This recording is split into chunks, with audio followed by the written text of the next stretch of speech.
What's up, ladies and gentlemen? Venruki here with another video. In this one, we're gonna have a little talk about what's been going on in the AWC, as well as going over some class tuning that's coming up on this April 16th. So what's interesting about this class tuning in particular is it's actually not PvP focused. This is purely PvE, but a lot of the changes actually went through, they snuck through into PvP. So in certain situations, if a class was bad, some of these PvE tunings, they allow them to go through. And then in other situations where a class is really good in PvE, they sometimes just don't allow the PvE changes to go through because they don't want to overbuff it. So sometimes you get lucky. If your class sucks in PvE and also sucks in PvP, you can get super buffed. And that's exactly what we're going to be looking at. Now, we just had some class tuning specifically for PvP. We're seeing it play out a little bit in the AWC as I'm recording this. It is 10 p.m. April the 11th. So we just finished up the European AWC top 8. So we did the top 8. We've whittled it down to a top 4. Interestingly enough, RMP kind of got farmed today. So going into this tournament, everyone thought RMP was going to be the best composition in the entire game. And it turns out it actually kind of lost. I still think RMP is good, but it seemed like the Ferals kind of reigned supreme today. We saw compositions like Jungle Cleave. We saw compositions like Feral Elemental Shaman. We saw compositions like Feral Mage really have a great performance. So, well, let's see what they decided to do before we get into that one. But I just thought it was worth noting that some of the changes that I didn't think would actually do anything actually gave a little bit more opportunities for some specs besides just the Holy Priest. Pretty much just the Outlaw Rogue and just the Frost Mage. We saw Ellie's, like I said. We saw Hunters do pretty well. We saw the Ferals obviously continue to do well. Discipline Priest be brought in a little bit. And I expect in NA we'll see more Resto Druid. But with that in mind, we're going to do this once again, where anything that's mentioned in these patch notes, we're going to sort it into nothing changes, slight buffs, huge buffs, slight nerfs, or huge nerfs. So let's get into it. I got my drink here. Have a sip. We're going to one take this bad boy. I haven't looked at these notes yet, so let's see how this goes. All right. Death Knight. Blood. Deathbringer, Exterminate damage increased by 30%. Deathbringer, Wave of Souls damage increased by 25%. Deathbringer, Reaper's Mark buff increased by 30%. And Sand Lane, the Blood is Life Blood Beast now explodes. For 35% of damage was 50. So some changes there. It seems like Sand Lane got nerfed and Deathbringer got buffed. For Blood Decay, I'm just going to put really nothing changes. I'm not a tank expert in all honesty, so I don't really know what's going on with the tanks. Blood Decays aren't that good in PvP right now. I don't think this is really going to move the needle, thankfully. For Frost, we got Deathbringer. Exterminate damage increased by 30%. Deathbringer, Wave of Souls damage increased by 25%. Deathbringer, Reaper's Mark debuff damage increased by 30%. So Deathbringer Frost, I don't know how much of this changes for them.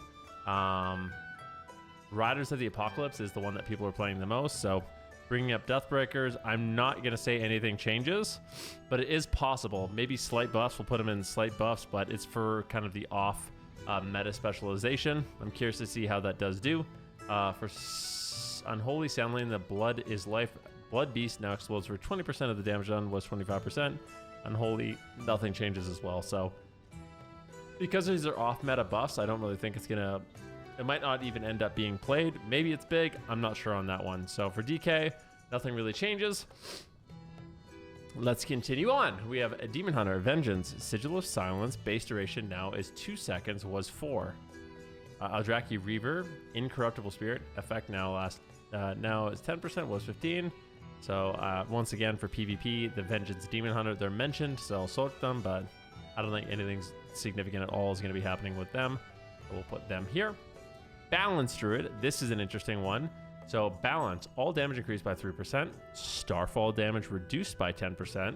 Star Surge damage increased by 3%. Power of Goldrin damage increased by 3%. Alun's Chosen, Boundless Moonlight, Fury of Alun, Final Flash of Energy damage reduced by 10%. Minor Moon damage reduced by 10%. So this is Balance. So basically getting some single target damage, getting some overall damage, and then a little bit of a single target buff. So this is very minor buffs to Boomkin damage. So if you're a Boomkin, you're going to be doing a little bit more damage. It won't be too noticeable, but yeah, I think Boomies could use a little love right now, so I don't mind this one. And then for Guardian, Elun's Chosen, Boundless Moonlight, Fury of Elun, Final Flash of Energy, damage reduced by 10%. Meh. All these tank things, it seems like they're trying to balance tanks a bit. Irrelevant for PvP, but we'll still note it. Augmentation. Augmentation's personal damage is still lower than we'd like. Oh boy. We're further increasing the damage output and rolling back the nerfs to Breath of Eons. We like Breath of Eons to feel like an impactful ability as an augmentation's major cooldown. All spell and ability damage increased by 8%. So they just got, I think, a 10 or 15% damage buff in the last patch. And it's got another 8% damage buff. Like, there is a chance Aug is good. Like, at some point, all of these damage buffs are going to add up, and it's actually going to do, you know, significant. It's going to end up being significant. So I would say overall, all spell damage and ability damage by 8% is huge buffs. Honestly, Breath of Eons accumulates 10% of damage was 8, so a little buff to breath and overall damage. I'd say that's huge buffs. You guys can correct me if I'm wrong. I don't know if that's going to make Augmentation of Evoker good, but I'm getting a feeling it's getting close to actually being strong, and it's something that I definitely want to try. Moving forward, we got Mage, Arcane Mage. All damage dealt increased by 4%. Does not apply to PvP. Shucks. Sun Fury, Arcane Phoenix, area of effect spell damage increased by 25%. Sun Fury, Meteorite damage increased by 10%. So for PvP, I would say nothing changes for Arcane Mage. Fire, though, is an interesting one. Frostfire Bolt damage increased by 15%. Frostfire Infusion damage increased by 30%. Isothermic Core now calls down Comet Storm at 300% effectiveness, but not applied in PvP combat. So Fire Mage has got a little bit of a Frostfire Bolt buff and Frostfire Infusion. These are very minor buffs, but I think they are minor enough that we can list them here in the slight buff category. Brewmaster getting some changes. Okay. Balance increases armor by... Brewmaster's balance increases armor by 55%. Luce's Baller, bonus to dodge chance increased by 5%. Tiger Palm damage increased by 15%. Rising Sun Kick damage increased by 15%. Celestial Brew Absorb increased by 20%. So, I mean, definitely some slight buffs too. I don't think it really matters because, yeah. So Brewmaster's PvE, if you like PvE, maybe they're okay in Battleground Blitz, but Brewmasters, I think overall are pretty bad. These are nice changes though. Definitely some buffs. Don't know if it's going to move the needle. I should put it in slight buffs, but because it's a tank, I'll leave it here. Nothing changes. Let's look at Mistweaver. Jade Empowerment now increases Crackling Jade Lightning damage by 2,000%. And cleaves additional targets at 25% effectiveness. This does not apply, so this is not going into PvP. However, they did buff Shaylun's Gift. Rushing Wind Kick increases Renewing Mist Healing by 200%. Was 150%. So they actually buffed the Rushing Wind Kick healing. So that is interesting. That, I mean, I don't know if people will end up playing that. But yeah, the Shaylun buff plus the Rushing Wind Kick buff. I don't know if that really changes anything, because I feel like Shaylun's is already pretty much a full heal as a Mistweaver Monk. So it's going to be even more of a full heal. And the Rushing Wind Kick is not exactly the meta build right now, so I don't think anything's really going to change. Shadowpan. For Windwalker Monk, efficient training, increase the damage of your energy spenders by 40%, was 20. This is actually huge. So one thing that costs energy is your Crackling Jade Lightning. So yeah, that Crackling Jade Lightning might actually bang a Shadowpan. You're just going to be the Shadow Kung Fu Lightning Master. And then Shadowpan 1 versus many increases the damage of Fist of Fury by 20%. So Shadowpan, even bigger Fist of Fury. Okay. Bigger Cracklings. Okay, maybe Shadowpan is in there. It's still the off-meta build, so I don't think anything's really going to change. But yeah, maybe if Shadowpan ends up being picked, these buffs will be significant enough. See some big Fists of Fury, potentially. Not sure. I feel like the Conduit of Celestials is so powerful right now, it's really unlikely we see Windwalker kind of take off with that. Paladin, let's see here. Shining Righteousness, now it requires 4 Shields of Righteousness to activate the free Word of Glory. Was 5, okay. Righteous Judgment increases... Righteous Judgment chance to increase to 100% was 50%. Veneration now transfers 280% of damage done into healing. Just Reward healing increased by 80%. Does not apply in PvP combat. Light of the Martyr no longer transfers overheals into healing absorb. Okay. So I don't think anything changes with those to Holy Paladin. I could be wrong, but none of those are making my jaw hit the floor. For Retribution Paladin, though, these are significant. We're seeing big red buffs. Herald of the Sun, Gleaming Rays now increase the damage of Holy Spenders by 15%, while Dawnlight is active. Herald of the Sun's avatar damage increased by 50%. That is enormous. Herald of the Sun, Dawnlight damage increased by 40%. That is also enormous. So, I mean, I want to put that in huge buffs. I'm going to put that in huge buffs because I've played Ret Paladin and these things are all often my top damage. So a 50% and 40% increase, I think that's pretty huge. The Ret Paladins can come after me. It's either a slight buff or a huge buff. I think it's a huge buff, though. I think Ret Paladins are going to be very happy about that one. But looking at Priest, developer notes Discipline Priests are performing beyond where we would like them. So we're reducing the impact of their Power Shield, Penance, and Atonement. Wheel and Woe now increases the absorb of Power Shield by 5%, was 10. Does not apply in PvP combat. Does not apply in PvE combat. Allies with Atonement are now healed for 25 or 28% of damage done, was 32. So they actually kept this. They nerfed it.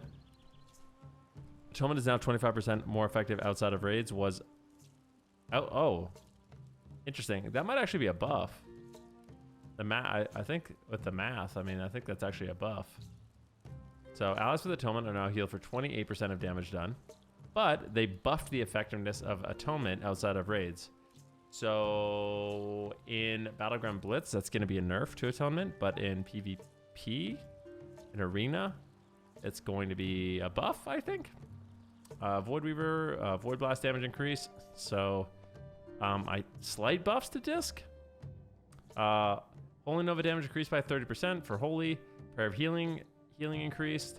Prayerful Litany causes Prayer of Healing to heal its primary target for 25% more. Was 75. Prayer of Healing mana cost reduced. So there's a lot of Prayer of Healing and Holy Nova stuff. I don't think this matters for PvP. Prismatic Echoes increased Echo of Light healing by 815, was 510. And Renew Healing by 2040 was 1530. So this actually got buffed. All healing increased by 3%. Does not apply in PvP combat. Twin Sight now applies 4 stacks of prayer. Mending was 2. Not applied in PvP combat. So this is the only thing that really went through. And it looks like it will be a slight buff, but I don't think it's very much. I don't think it's very much. I'm going to say nothing really changes in that regard. Right? Maybe slight buffs. I'll put it at slight buffs, not TBD. Shaman, we'll move on. Earthshock damage increased, does not apply. Elemental Blast damage does not apply. This is what we're looking for. The does not apply. Farseer does not apply. Farseer Ancestor Lightning Blast damage does not apply. Elemental Shaman, irrelevant. Nothing changes, 100%. Enhancement Shaman. Tempest secondary damage does not apply. Tempest primary damage does not apply. Awakening Storms damage increased by 30%. That does apply. Storm Caller now increases the critical strike damage of your nature spells by 10%, was 5. So these two buffs go in. I would say these are, I don't know if it really moves the needle, to be honest with you. It's very minor. I'll put nothing changes. Restoration, Farseer, Ancestor, Lava Burst damage increased by 15%. Does not apply. Does not apply. So no changes to Restoration.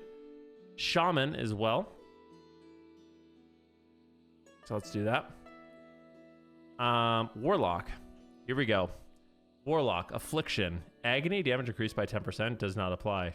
Soul Rot damage increased by 30%. And Vile Taint damage increased by 40%. So they buff Soul Rot and Vile Taint. I don't know if that really changes too much for Affliction. So I'm going to put the in nothing changes. Because it's 30% Soul Rot damage. I don't think that's a huge buff. This, however, is Omega 3 fatty acid buffs for Demonology. Demon Bolt damage increased by 20%. Does not apply. Fair. But Wild Imp damage increased by 25%. Soul Strike damage increased by 35%. Pact of Eredrune Doomguard damage increased by 35%. That's big. I think Demonology Warlock is already slept on. I think these are some very solid buffs. Huge buffs, I wouldn't say that, but definitely slight buffs. They're the highest of the slight buffs, in my opinion. It could be huge buffs. In fact, I'm so hyped on Demo right now, I'm going to put in huge buffs. Destro got Cataclysm damage and Rain of Fire damage. Nothing irrelevant. So, we've gone through the patch notes. The biggest winners are going to be Augmentation, Ret, Demo. Then we got slight buffs to Fire, Boomkin, and then honestly, I'm not even sure about Holier Disc. It could be in the nothing changes. Everything else for PvP, in my opinion, is pretty much irrelevant. But Demo and Ret gaining some power, and Aug even gaining some power, could be really, really interesting for not only solo shuffle, but threes, as well as, you know, things like Battleground Blitz. So I think these are very strong changes, and I'm excited to see how it plays out. Maybe we'll see some Ret Demo return. Possible. Maybe we'll see some Aug Demo. You know you'd love to see it. I'd love to see it. But anyways, guys, that's the notes. That's the video. Thank you guys very much for watching. Hopefully you guys enjoyed the video. If you guys like these kind of videos, please leave a comment. Let me know. And I hope you're having a great weekend, a great day, and we'll see you next time. Make sure you guys follow the channel. Hit the little bell notification button so you can see the videos. We're very close to 100,000 subs, so if you guys can help me get there, I do appreciate it. Thanks, folks. Good night.